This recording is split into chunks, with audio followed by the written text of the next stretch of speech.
Ilan lang yan sa mga naggagandahang kasuotan na gawa ng iba't ibang Pilipino designer na tampok sa isang gabing punong-puno ng energy, elegance at passion.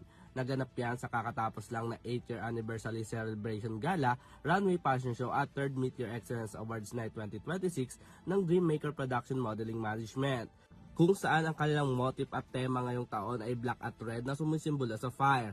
Ayon sa CEO ng DMP na si MJ Murillo, nagpapasalamat sila sa mga narating ngayon ng management at binubuo rin daw nila ang DMP para makapag-inspire sa mga kabataan at matupad ang kanilang mga pangarap pagdating sa runway.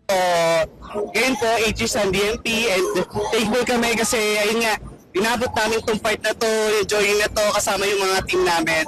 So DMP, ano talaga kami, isa kaming workshop na kung saan i-train kami ng mga models po.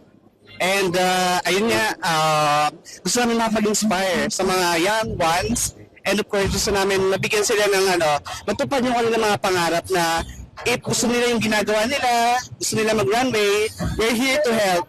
And as well as, this is part of our advocacy na nagayon din bilang isang model na nag-workshop and then later on, we decided to build DMP Modeling Market. Dagdag pa ng CEO at marketing head ng DMP na si Mark Ryuta, bukod